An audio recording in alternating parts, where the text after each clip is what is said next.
What was it? This is why I like to go live early, because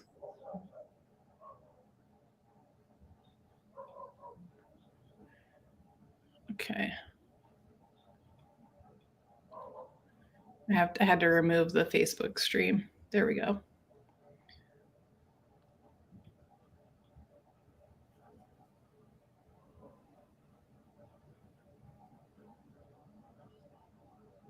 All right. We are live. All right. Welcome, everyone. Thank you so much for being here for another episode of the Massage Boss Show. And I'm here with Amanda Carey. I'm going to tell you all about her in just a minute. But first and foremost, make sure that you like and subscribe and share these videos, because I want to keep doing them. And I want more people to see them because they are all about helping our community. So I interview and chat with industry experts, people that I think our community can find value in.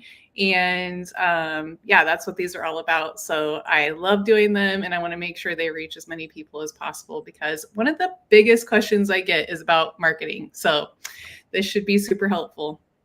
I'm Julie, the owner of the Business of Massage, former massage therapist for about 10 years, written on the Body Massage and Acupuncture Studio, which is still around here in Portland, Oregon, so you can look it up if you're interested. And I have been doing these for a few months now. I also do business coaching programs, so on and so forth. So I'll tell you a little bit more about my stuff at the end. But without further ado, we will go ahead and jump into it. So today we're talking about marketing with integrity, and we are here with Amanda Carey. Amanda is a jack of all trades. Literally, I think she can do it all. So she's a perfect person to learn from, and I'm really excited to talk with her today about all of these questions that we have burning in our minds around marketing, and doing so with our values being the first thing that's going forward, which I think can be really hard balance to strike. What was I going to say? Something. Oh, questions. So you are welcome to post your questions if you're watching live on YouTube. So unfortunately, if you're on Instagram, you won't be able to put questions there. But if you want to hop over to the YouTube live, then you will be able to put your questions in. You can pop your questions in. If it makes sense to answer them right away, we will. If not, we will hold them till the end. So I'll keep track of those, and we'll make sure that all your questions get answered. And at the end of the chat today, I'll also share Amanda's information and my information as well. So if you wanted to reach out to us with more questions later, you are welcome to do so. We love answering questions, so please feel free anytime. All right. So Amanda, I would love for you to introduce yourself and just tell us a little bit about your work and who you are and all that good stuff. Yeah, so my name is Amanda. I am a massage therapist and also a marketer and a bookkeeper. Just like you, Julie, I have an MBA, and I have created a career around doing bodywork and also offering my business services to other body workers. Awesome. Much needed, especially bookkeeping. I feel like I get questions around bookkeeping all the time. So maybe we're going to have to do a whole other chat on bookkeeping at some point. I think people would really love to learn about that. Well, thanks for, bringing that up. I'm actually about to create a spreadsheet. So I will be sharing in the Facebook group, the LMTs of, I think it's Oregon and Southwest Washington Facebook group. And I can also share that in your group if that's okay with you.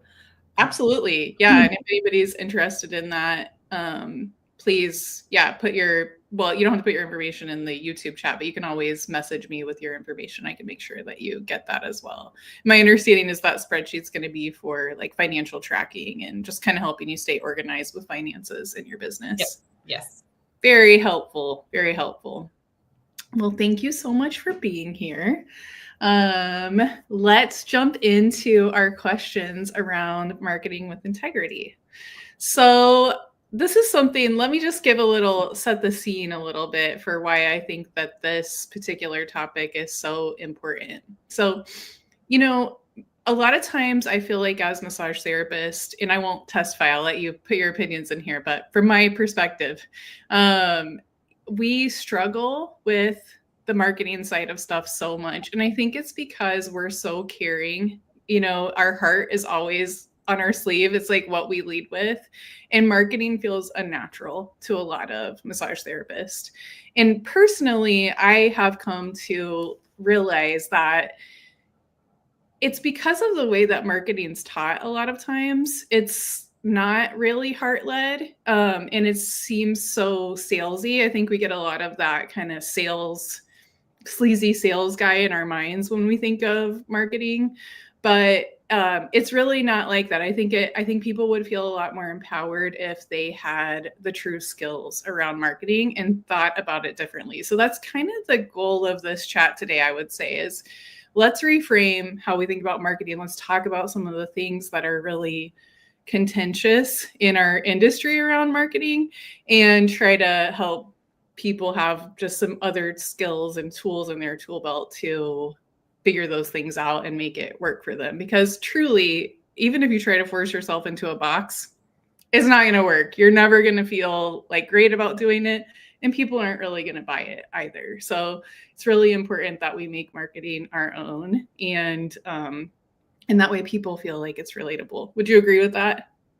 Yes, absolutely. And even the way I learned about it in my MBA program was very like prescriptive and sort of, more left-brained. And like, here's a formula, you follow the formula, you try to get as much market reach as possible. And, this is the formula for marketing. Whereas I completely agree with you that the secret sauce to marketing is sharing a little bit about who we are, a little bit about what we care about and our story, and connecting with people that way. Absolutely. Absolutely. And just a side note, I won't linger on this too long, but people ask me all the time about getting the MBA. And I don't know a lot of other massage therapists who have one. So just touch on that really quick. I don't know how you felt. I mean, I do. We've talked about it a little bit, but in my experience getting the MBA, if anyone is considering that route, I'm so glad I did for my own internal mind accomplishments. Like I did learn a lot. I know a lot more about how to do spreadsheets and, think about financials and do forecasting and international, politics and economics and things like that, and how we're all interconnected. So I'm so grateful that I did do the program. But wow, I had to do a lot of work on my side to figure out how do you take what you learn in an MBA program and put it into the funnel of what does that mean to be an entrepreneur, small business owner. Like it's not one-to-one information. You really learn how to be a CEO of a company versus like an entrepreneur, which is interesting.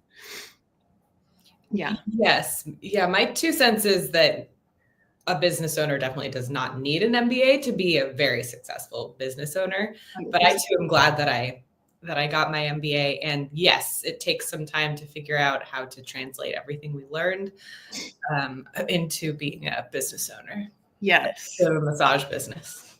Definitely. Okay. Getting to the actual point of our talk here. So I have some questions for you. All right. So let's talk about the elephant in the room a lot of times. One that I think when you go into the massage groups, you can get all kinds of different answers and very strong opinions. So what are your thoughts when it comes to discounting your services as a massage therapist as a form of marketing? Yeah, I think that it can be a useful tool. And I think that it's a valuable tool that I have used and I'm sure will use in the future. I also think that there is a risk of discounting too much and then undervaluing massage in general for whatever area that you're in. And I'll tell a little story. So as you mentioned, I am a Jane of all trades.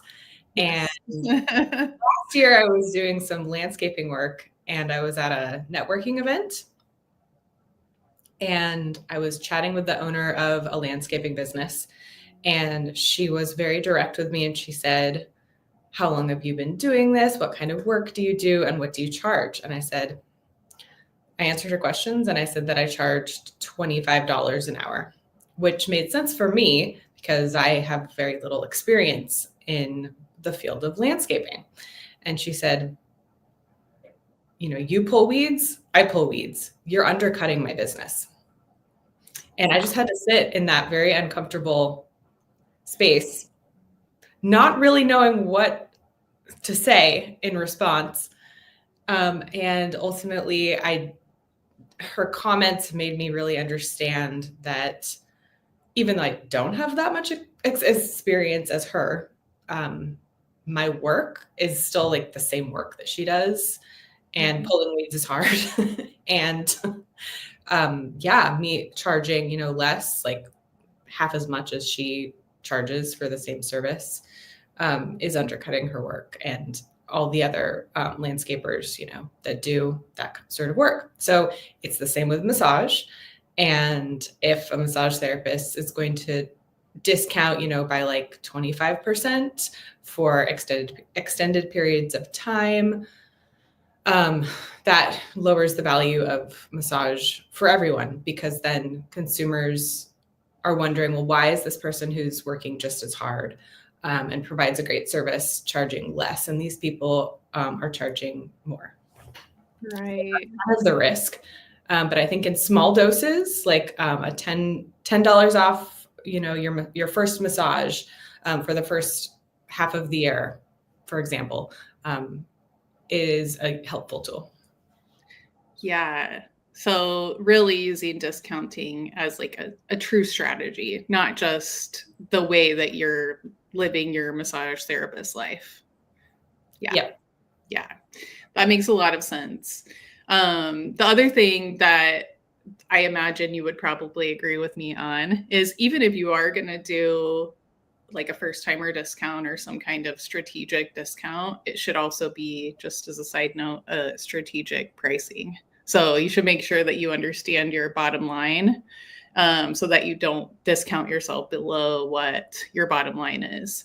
And even if massage is like your part-time work, you should calculate that based on if you were having to live on it full-time, which I think is a big part of a big problem in our industry, is that, and I know this isn't a pricing talk, so I won't harp on it too much, but I think it's important, is we set our prices just kind of willy-nilly because we don't really learn how to do it in school most of the time. And so we aren't doing a financial analysis, which I imagine your spreadsheet will help people with. And so we don't really understand what do we actually need to charge based on the amount that we want to work and what we truly need to live on, and not just scrape by, but actually like build an abundant life. So yeah, then those are key pieces of that as well. Because truly, if we did those analysis, we would all be charging a lot more, I imagine. Absolutely. Yeah. And I think you're right about the part-time work being the reason that people undercut a lot of times, because they're like, I don't have to think about what I would need to create this abundant life. It's just a side gig, but it still matters. Exactly. And that just ties so well into thinking about the bigger picture. We, just like I was saying about international, financials and politics, we're all interconnected. So what one does impacts the other. Not saying you can't be a lower priced massage therapist, but there should be a reason for that, that you're choosing that and you understand how that impacts you as a whole and the whole community and so on and so forth. I'll move on, but I also wanted to share a little bit of a side thought on that is, I've worked with a lot of massage therapists and that around pricing their services. And I've heard so many people say, I can't price my services where I need to be because everyone else in my area is charging a really low amount, and that's hard. It's really hard. I think it collectively, if we start to think about just generally marketing strategy and financial strategy in a way that's truly sustainable for our lives, that all of us would benefit a lot. So maybe we'll do a whole nother chat on that, but I'll move on for now because we're getting sidetracked. Okay, so this ties in. How do you think that discounting generally, so let's just say, you do choose to be a lower priced or a higher priced therapist, reflects on the value of massage in our industry. Well, again, undercuts the value of massage generally, which we already talked about, but I think it makes a subtle statement that the value is lower. Yeah. And the expectations should be lower. Right. And that's not communicated directly, but that's what I would assume if I were a consumer. Yeah. Oh, there must be some reason that this person is charging $95. And this other person is charging $140. There must be some reason. Right. Yeah. Definitely. Makes sense. Yeah. If you just joined, feel free to pop questions into the chat. We will answer them either as we go along or at the end. So please feel free. Just want to pop that in there for you in case you're wondering if there will be Q&A time. All right, let's see. I think we covered the pricing questions. So let's talk a little bit. Well, first off, before I move to a different topic, is there anything else you want to say about that valuing, devaluing, pricing plus marketing topic? Did I miss anything? No, I think it's something that's worth thinking about, though. And I guess the only thing I can add is if a massage therapist out there has questions about it, it's worth reaching out to friends, to an online community, or maybe to Julie to talk about. It's worth like investigating one's thoughts about it and asking for help so that you can charge what you feel you're worth. Totally agree. And reminder, like, this is not something to everyone out there watching. It's not something we learn in school a lot of times. Maybe some of us did, but a lot of us didn't.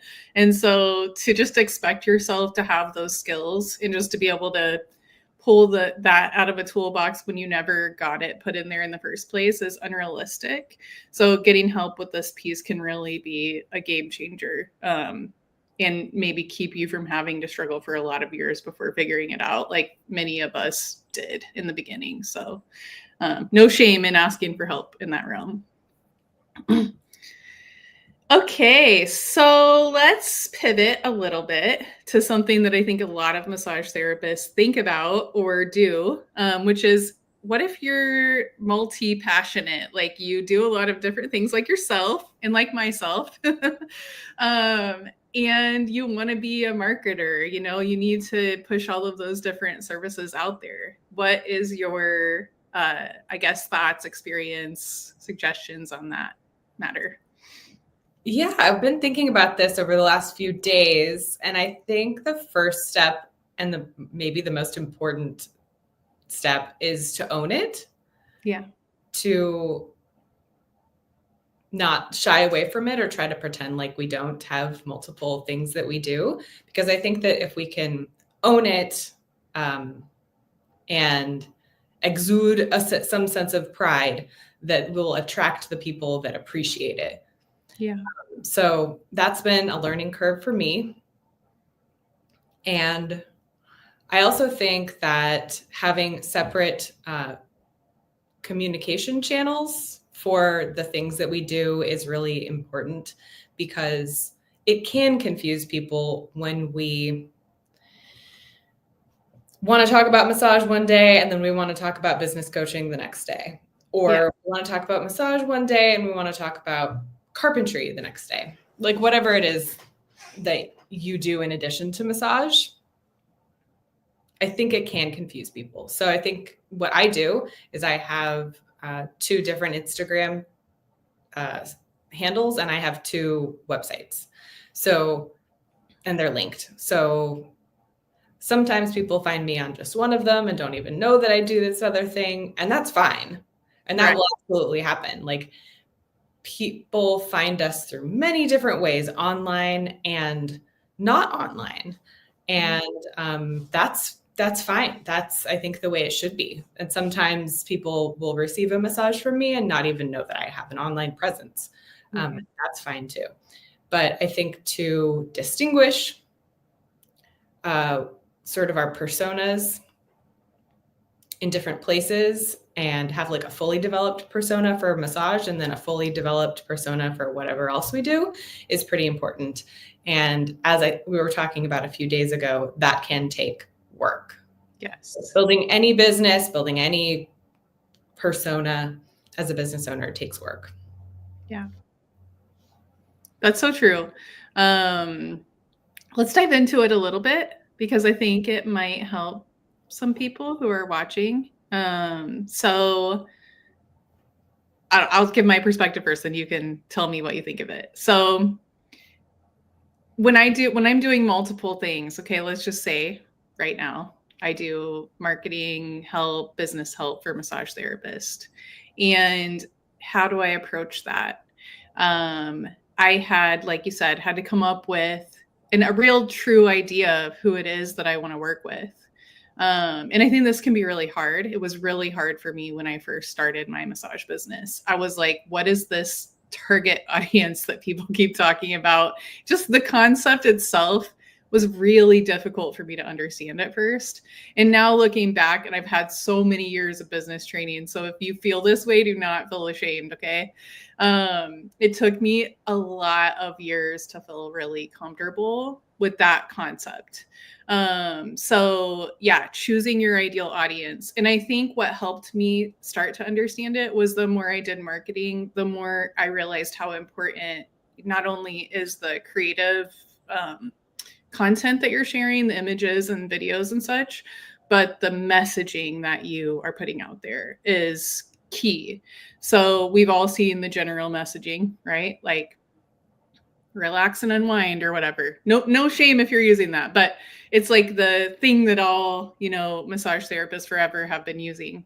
And some stock image of, a person on the table. Like, yeah. So how differently that hits someone versus if you're, I don't know, a massage therapist focused on working with single moms, and you do put together a creative that's like, I'm looking for 10 single moms who want to, like feel more relaxed today or something along those lines. I'm not trying to put marketing copy out there right now, but and all of your messaging around that is around how those single moms feel, and you really understand them and you understand their pain points and that kind of thing. Not only do I feel like that's more values led, like you're really saying in that one post, this is my mission. I want to help single moms feel better. Like I have a passion for that. But also you're helping them understand this is the right place for me. Like they're speaking to me directly and I feel called to that. Like I that resonates with me. So once I started to reframe my vision of marketing around like, I'm actually trying to communicate the value that I offer and the benefits of my work to the specific person, then it was easier for me to start thinking about who is that specific person? Like, actually, what are my values around doing massage? What is my mission? What am I really passionate about? And how do I convey that to the right people so that those people get on my table? And it made marketing so much easier. But getting to that point was really hard, to tie that back, and then I'll be quiet, I promise, so that you can talk. To tie that back to what you were saying around, having multiple things that you're doing, even if it's just within the massage realm, like you're a massage therapist, but you also offer a sauna, or you're also an esthetician, something along those lines.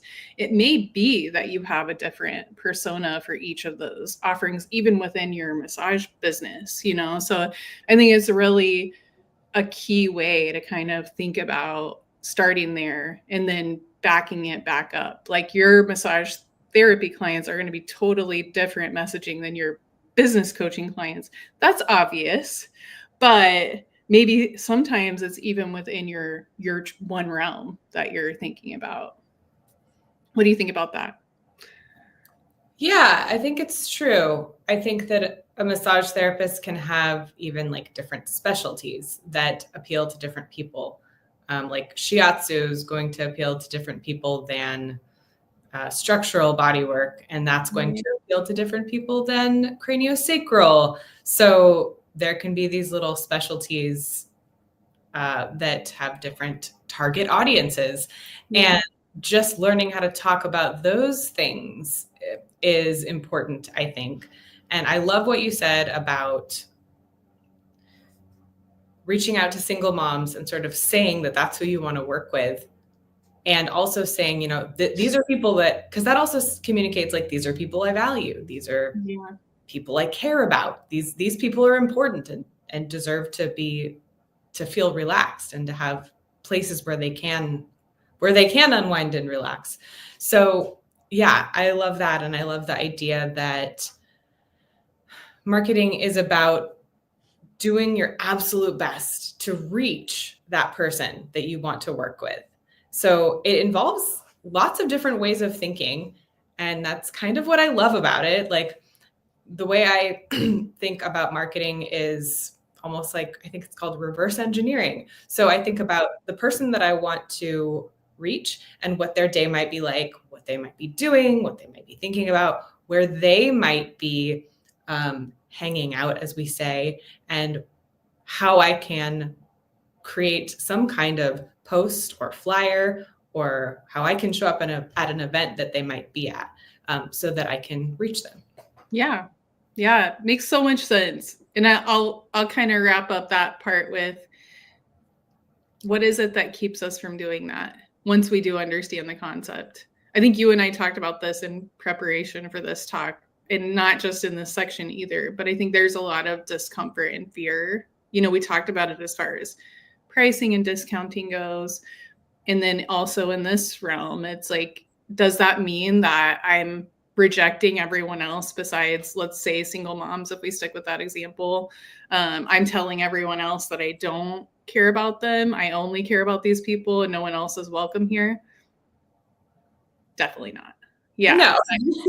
I see you shaking your head. Yes. No, we're going to still get, unless we're just like, I only work with single moms and no one else is welcome, literally, you're going to get people, because those people are going to refer people. And a lot of times they do refer people like themselves, but what do we know about, women, moms? They often refer their entire family members, so it's like, you're going to end up with diverse amount of people, or people that message also resonates with, but it's just not your goal. That's the thing about it. Absolutely. Yeah. Thank you for that. Okay. So let's see, what advice would you give to massage therapists who want to explore multiple income streams? Do it. Yeah. I like that. To the point. It's really fun. And I think a lot of us, even though we might not know it at the beginning, we go into this field because we want to become entrepreneurs or entrepreneurial. Right. Massage can go so many different ways.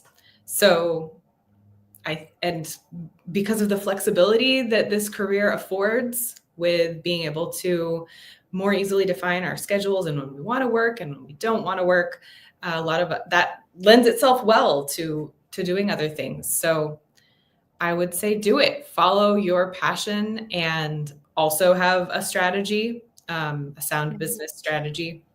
Yeah, that makes sense. Yes. I will underline that. An accountant that did my accounting and taxes for a number of years for my massage business. The very first thing he said to me in the first meeting we were in, he said, you need to create passive income streams. Like, you don't ever know what will happen with your massage realm. It's very hands-on. You need to have a backup. You need to have some security that are multiple income streams. And I definitely took that to heart. It wasn't the easiest advice to follow. When you're new, it can be hard to figure out what that looks like. But I think if you continue to explore ideas, talk to people who are doing it, there's lots of options out there. So yeah, it's a really good way to diversify your income and protect against the stuff that can happen in life.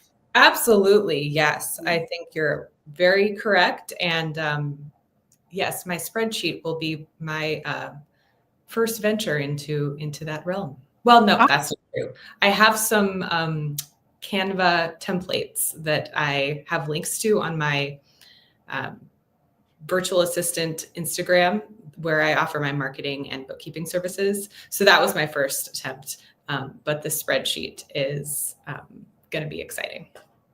Yeah. I mean, I'm sure a lot of people out there are thinking, give us ideas, which is, it's hard to do without knowing people well, but one thing I've noticed, just having been a person who pays a lot of attention to what other people are doing, it's a lot of the ways that I learn. I'm not the hugest fan of, I have to go reinvent the wheel. Like, a lot of things are out there. There's a lot of learning opportunities, even free ones with YouTube and TikTok and all of that stuff now. So there's really nothing out there that you couldn't get your hands on at this point, but I think it's about individual passions. Obviously you're not going to be great at something that you don't enjoy doing. So, what are things that you already love that you could become an expert in and share with people?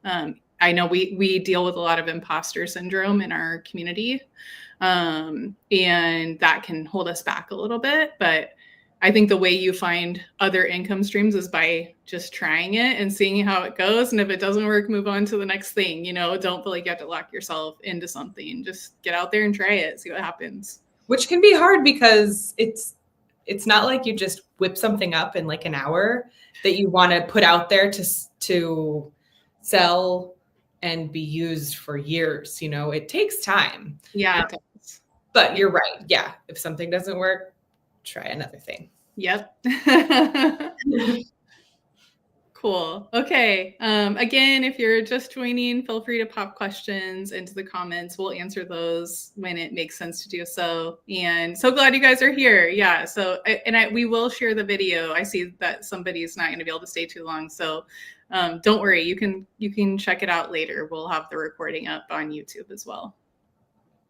Right. Moving right along. So this section is all about how much should you push massage. So how salesy should you be?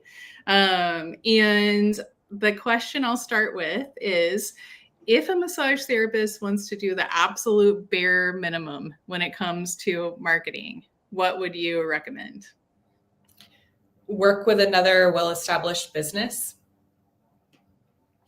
which is what a lot of us do. Yeah. So, yeah, my thought is that some aspect of marketing needs to be involved. Yeah. And if someone doesn't want to do their own marketing, they can work for another business as an employee or an independent contractor. And that way they're essentially letting that other business do marketing for them. But if we're talking about a massage therapist who owns their own business and has kind of gone out on their own, I would say having some kind of web presence is pretty essential, at least in this day and age, at least in Portland, Oregon, for almost all of us. It's urban environment, and we don't really know everybody that's like right around us. If we did, maybe word of mouth could work, but most people I know, that's not how their lives are set up. So having some kind of online presence is very helpful, because someone that you've never met before or has never come into contact with you can go online and see that you have like a presence on Google, or like at least a website. If you have a website, you could have a presence on Google, hopefully pretty easily. Yeah. But yeah, some kind of online presence. I'm a big fan of a professional photo, because I think that builds trust with one's audience. And also having reviews is helpful.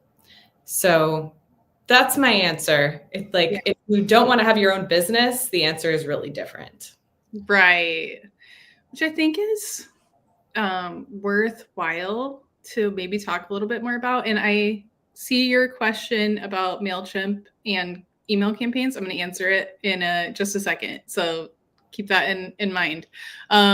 So I do think there's something to be said for taking a step back and really thinking about, what does it mean to be in charge of your own practice, whether that's because there's so many options, but like as a massage therapist, I know we won't go into the debate around independent contractors here. I'm happy to discuss it with people offline at any time, but yeah, we won't do that here. I know it's a very conflicted views in our community, but there's a lot of options, right? Like you could be an independent contractor who's really much more independent, or you could be an independent contractor who gets a lot of stuff done for them by their employer. So that those are options. If you're an employee, you really should be having all of your marketing done for you.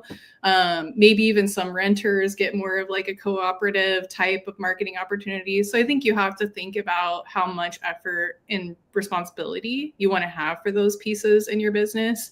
And maybe that changes over time, right? Like maybe in the beginning of your career, you want to be able to learn from someone and just not be as responsible for that part. And later on in your career, you make a shift and you decide, I'm ready for that. But I do think it's important to consciously make that decision where, I don't know about you, but when I started my massage business, not sure I really thought about all the pieces of the puzzle that would go into doing that. I was just like, I'm going to do it. I'm doing it. And there were a lot of circumstances that brought me to that point, and I'm glad I did. I have no regrets. But at the same time, had someone have been like, how do you feel about your ability to sell to people, to communicate the value of massage, to be a search engine optimization person, to like run social ads and do social posts, I would have been like, I would use a few more skills in that area, maybe I should learn some of those before I get started, or at least early on in owning my business, so yeah, I think it is really important to think about what you want to be responsible for at any given time before you make those choices. And it's a really good point. Just wanted to kind of draw that out a little bit. Yeah, I guess the other thing is for the minimum piece of it, it's like, I think that also ties back to our ideal audiences too, like you were saying. And I think this is a really important point, which is why I want to touch on it, is having worked with people all over the US, sometimes I've worked with people in really rural areas where online presence, I think, is still really important, but maybe not as key as I would say in like Portland, Oregon, where people really do like see their entire community at the grocery store, it's like in those cases, I would take a much different approach. Yeah. So I think it's really interesting, just some of the conversations that we have in our community. And some things I've heard about business coaches as well is like, you do have to personalize your approach based on your area, your ideal client, all of those kinds of things. So really interesting when you start to dive into those different pathways, I think. Agreed. Yeah. Let's answer a couple questions and then we'll pop back over to this. So any advice on like email campaigns via MailChimp? How much is too much? Yeah, that's a great question. I think that I would tune into your audience if you have a newsletter that you're sending out. Meaning, think about who you want to reach. Think about how often they might be expecting a newsletter. Think about what the norm is for massage businesses. And also think about your comfort level with sending out newsletters, and also think about your time, because it takes time to write a newsletter. So I know some people that send out like quarterly newsletters, and I feel like there's not going to be many people out there that are like, oh, you're sending me a newsletter every 3 months. That's so much. That's too much. Like that's a pretty, I would say, infrequent newsletter. So that's my personal opinion, is that quarterly newsletters are like not too much, probably for like any business. But more frequent newsletters can yield good results. I think it's about trial and error. Like, test out what works.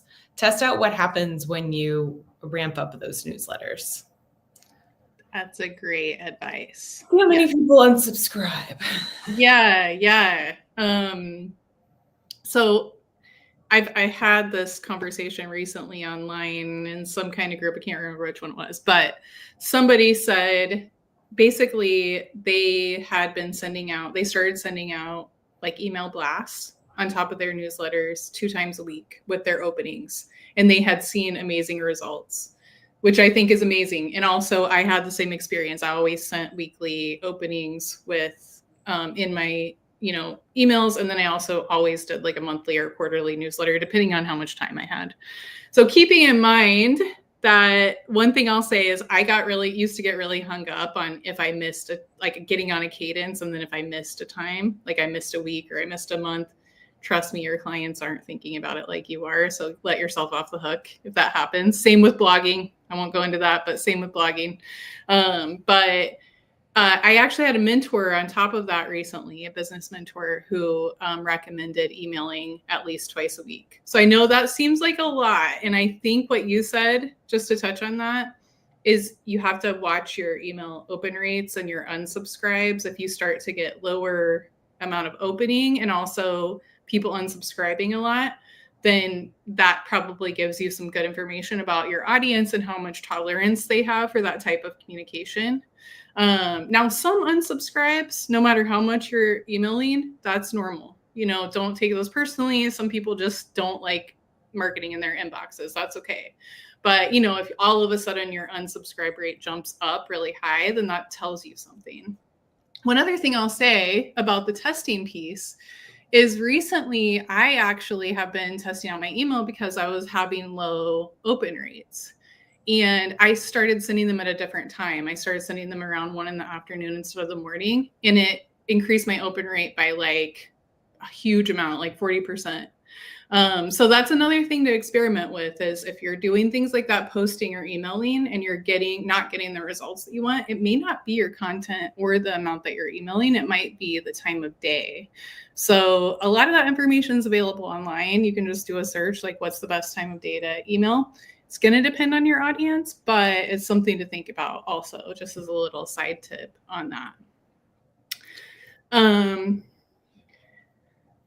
Yeah, so I think this is a really good comment that we got. So this person sends out for a month. Seems like a lot, but it's not too much for some people. And I think the key point that I'd like to pull out of that is that the value that you're offering, that's high value emails are going to be much more interesting to people than, just like random information that they may or may not care about. So putting some thought into what your ideal client or whoever's on your email list would actually want and be happy about receiving in their inbox is also very key. Thank you for that comment. Appreciate it. Yeah. Any other thoughts on that, Amanda? No, I just agree with you. Awesome. And then we got another question, and then we'll get back to our topics. How do I get more Instagram followers for my newly started business? I love this topic. It's really fun. But what are your thoughts, Amanda? Oh, gosh, I love this topic too. I'm assuming this is a massage therapist. Yes, assuming so as well. Yeah, my advice would be the same. I would say start with an introduction post. Start by introducing yourself, and you can even introduce yourself in like 3 posts. And sharing a little bit about who you are and why you started a business. Starting a business is hard. I think that your audience will appreciate understanding why and what you're passionate about, and you can connect with people that way. So start by just sharing a little bit about yourself, and you can also ask for feedback. You can ask a variety of questions, like, have you ever received a massage before, is a great question. Or what do you do for self-care? You can talk about self-care. So try to engage with your audience a little bit. start out by sharing a little bit about yourself, and also following other people's pages and interacting with their accounts is always a good idea as well. I agree. You said all the things that I would say. So I'll give a little testimony on that, Rose. So I didn't focus a lot on my Instagram till about a little over a year ago. So I probably had like less than 500 followers. I'd post randomly. I didn't really have a strategy. It just wasn't what I was focusing on at the time. I was doing other things. But I decided about a year and a half ago to start really focusing on it. Like I had a goal. I was going to get up to X amount of followers or whatever. So that's what I did. Exactly what Amanda said. I started following my ideal clients. And I have a whole course on this, which I'll share, but basically in a nutshell, following your ideal clients and then engaging with their content in hopes that they'll follow you back. There's some things to do first. You need to, I think, doing the about you post is key in making sure that your profile is really showcasing what you want it to, because that's how people are going to decide whether they follow you back. But that's the exact way that I grew my followers. Now I have over 3,000 followers just in the last year or so. And they're my ideal clients, which I think is key. Like, you could get a bunch of followers who are not your ideal clients. You don't really want that because it's not going to help you. So you actually want to get like people who are local to your business and who will actually book with you. So if you had 500 people like that, it would be way more valuable than 10,000 people who could care less about your business, you know? So I think thinking about it that way too is really the best way to think about it. It's not really, you know, how many followers you get, it's how many of those high quality potential client followers that you get. Hope that helps. Let us know if you have any more questions about that. Okay, so okay, on the flip side of bare minimum marketing, what would you recommend if someone was doing the most or just trying to find the middle ground of their marketing tactics? We said online, a basic online presence, right? Yeah. I would think that ramping up those online efforts, like really trying to grow your Instagram account, grow your other social accounts, if you have them, like LinkedIn, Facebook, if you want to be there, or Blue Sky. I know a lot of people have transitioned to Blue Sky. And then having a complete website with an about section and all of your services, and definitely having a presence on Google. That's almost an essential. Yes. But having a presence on Google is very important. And yeah, doing like two email outreaches every week sounds like sort of like more of a maximum to me as far as marketing efforts go. Yeah. And then also going to networking events, going to in-person networking events is very valuable. And so exploring, you know, you could probably do one of those every day in Portland. Yeah, depending on where you're and yeah, getting out there in person too. That's also marketing. Marketing is definitely not just online. Marketing and networking go hand in hand, building relationships, talking about the kind of work that you do, listening to the kind of work that other people do, and figuring out how you can partner with them to promote each other's businesses. Oh, such a good one. Yes, I think one that we forget about sometimes is that cooperative opportunity that, you know, is there. It might take some work to find the right people, but that can go so far for your business. So this is a little bit of a weird visual to think about, but I think it says what you're saying, that the way that it always looks in my mind is like a spider web. So basically you're thinking about your ideal client and you're trying to capture them in your marketing spider web. I hate spiders, so it's a weird analogy, but I can't think of one better. But it's like, there's no one channel, right? You're going to be in so many places that they literally can't refuse you. That's kind of how I think about it. You like own the massage universe in their in their world. So when they think about massage, you just keep coming top of mind because they see you literally everywhere, Yeah. I think that's very astute. And I think you do an excellent job of that with your massage business. Thank you. Yeah. Thank you. Massage coaching business. If someone can think of a better visual than spiderweb, I'm open to it. I keep trying to think of one and I can't get it. So yeah, if anyone has ideas, let me know. Can you offer more specifics about in-person marketing events? Where do you find them? Oh yeah, of course. So let's see. I know of a few off the top of my head. In Portland. A lot of them happen to be for women. So I wish there was more co-ed ones. But what I would do is Google small business networking events Portland or wherever you are. Yeah. And see what comes up. You can also search on Instagram for the same thing. And you'll get good results because it seems like not all, but a lot of those groups are on Instagram. And yeah, word of mouth. You can ask those people when you go to a networking event where else they go. There's one called, I'll just give the name of one, Power. I think it's Portland, Oregon Women Entrepreneur. I don't know what the R stands for. Yeah. Yeah. I think you made a good point. Like, depending on where you're at, you may have more opportunity than others. And what I've done in the past to try to find some, I don't know if every place has them, probably not, but meetups. So you can search for your ideal client meetups. So if you're like working with a particular type of client, that's another good way. So exactly what you're saying, it's just some keywords that I've used to find some meetups or networking events, obviously, is going to be another one. And then if you find one of those, like you said, just to highlight that, usually once you find one, those same people can give you ideas for others. So that's a really good way to go about that. And I'll just add this.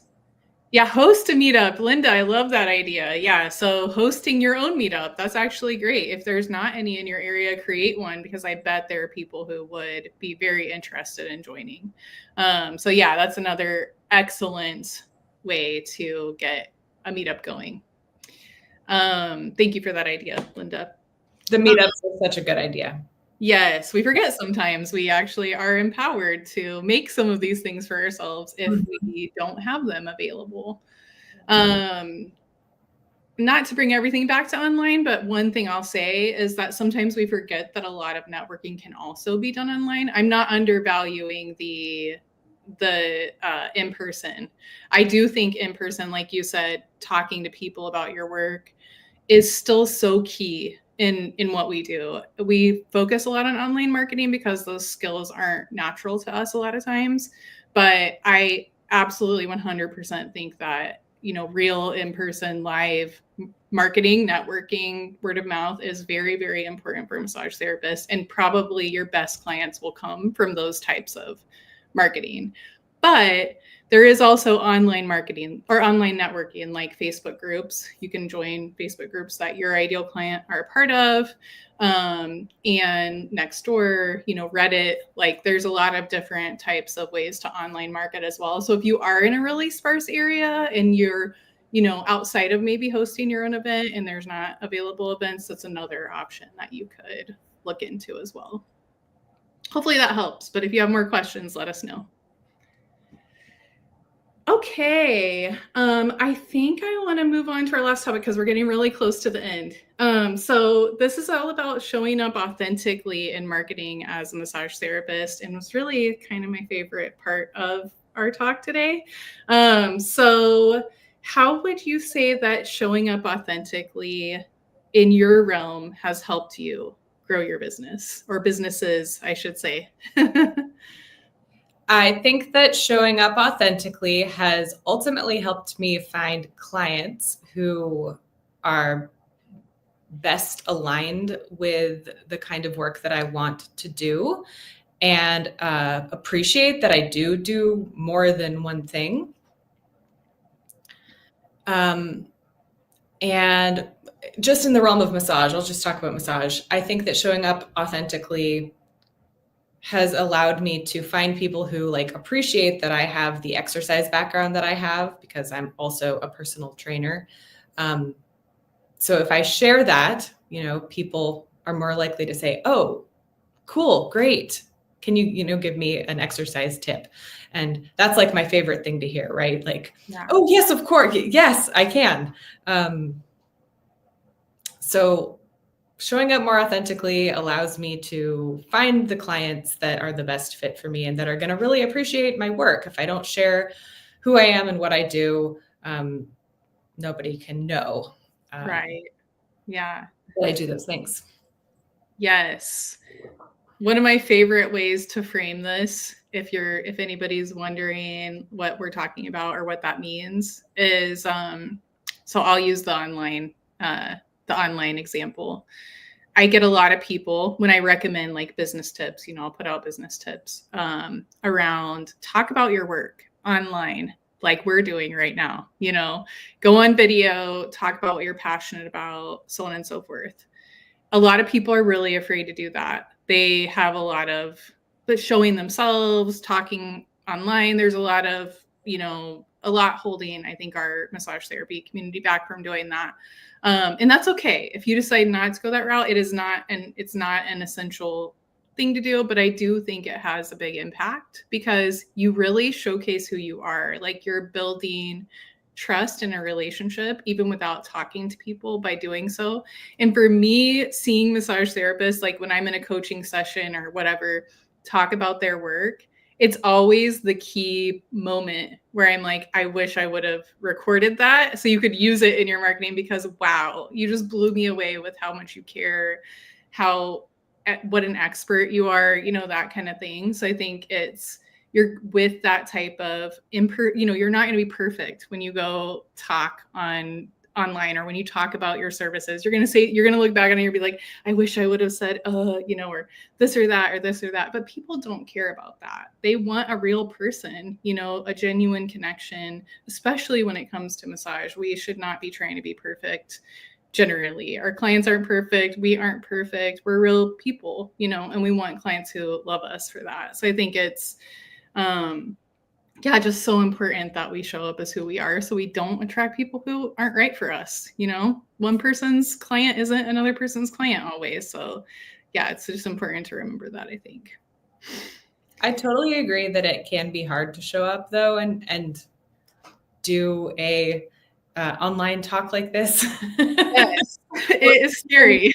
or make a reel or even just post a photo. Like that's all hard because it's vulnerable. Yeah. But I think that if someone didn't want a real human to be their massage therapist, they would just go sit in a massage chair. Right. Or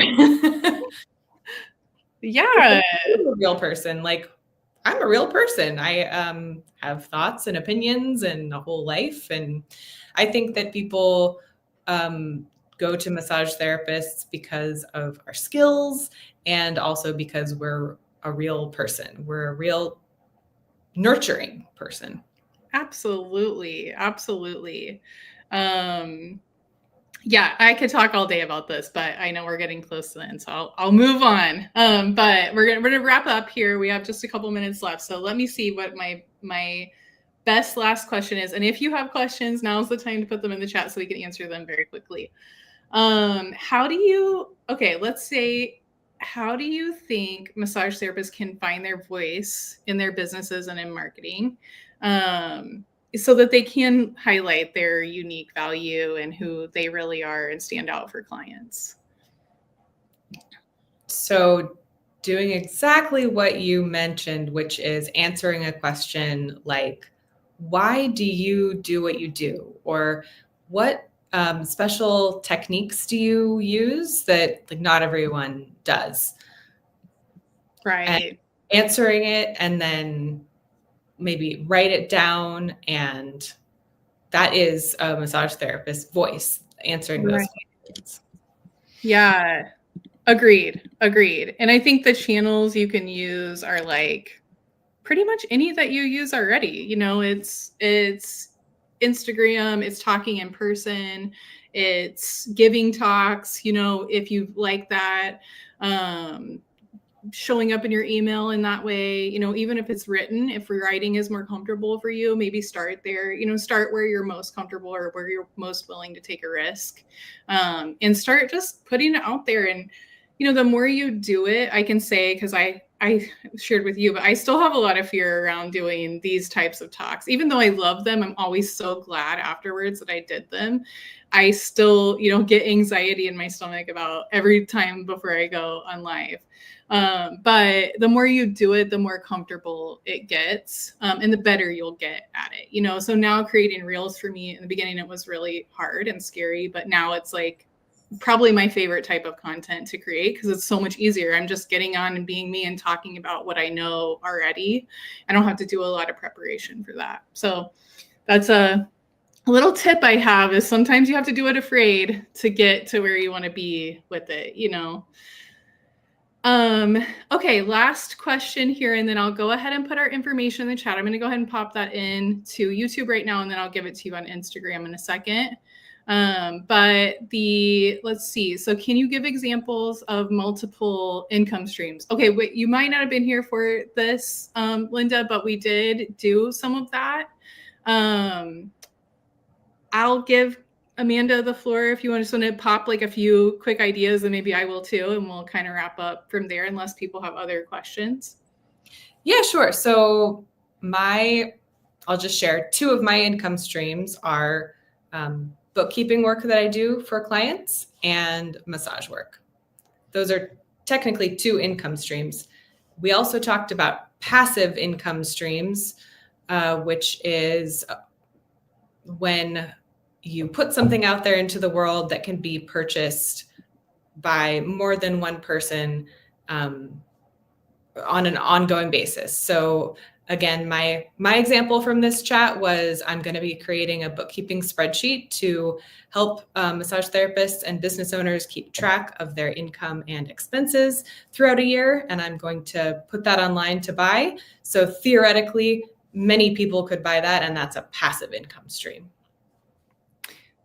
Yes, that's great. You could apply that to pretty much anything. Like you could do a wellness guide or self-care tips, or you could do one of the things I was thinking about recently, and maybe somebody out there is doing it, is like a lunchtime reset, you know, where maybe you do like a virtual meditation class or something that people could pay a small amount for, that's pre-recorded, or a downloadable guide on, you know, how to relax in the workplace. Also, there's a lot of other tools that massage therapists can use right now. So there's red light therapy, there's, you know, saunas, there's all kinds of stuff like that that you could add to your practice. I think teaching classes either to couples, I know Linda, you do that. So if you're curious about that, I'm not sure if Linda would be open to it, but maybe you could be a person that people could ask about that. I know that's been successful for you. You could teach classes on self-massage, you know, so many different things, options out there, especially in the virtual world, that you could add to your practice. Or if you want to be doing something totally different, that's another option, like Amanda doing bookkeeping. You know, I think there's a lot of opportunity for that as well. Yeah. So if you're curious, maybe we can share more ideas. Just reach out to us and we can give you more ideas around what you personally are into and that kind of stuff. I popped some links in. I'm not sure they're working too well. I'll pop them in again. And yeah, I just want to say thank you so much for being here, Amanda. You really gave us some great tips and information. I value your expertise in the community so much. I put Amanda's information into the chat, so please reach out to her, follow her on Instagram. And if you have any questions, I know both of us are more than happy to answer those for you anytime, now or later. Otherwise, I do these every single month. If you're interested in being a guest, please reach out to me, or if you know someone I should connect with, I would love to hear about it because I'm always looking to bring more value to our community. There are some previous recordings as well that I've done on marketing and photo shoots and all of that kind of stuff with experts in our community. So check those out as well. Don't forget to follow to keep up with the new ones coming up. Otherwise, I shared some of my courses and freebies in the channel as well. I do have one on Instagram, Rose, so I'll share that with you also here in a few seconds after I get the link pulled up. I'll put it in the chat. And thank you so much, everyone, for being here. Again, please reach out with questions anytime and have a great day. Thank you, Julie. Thank you.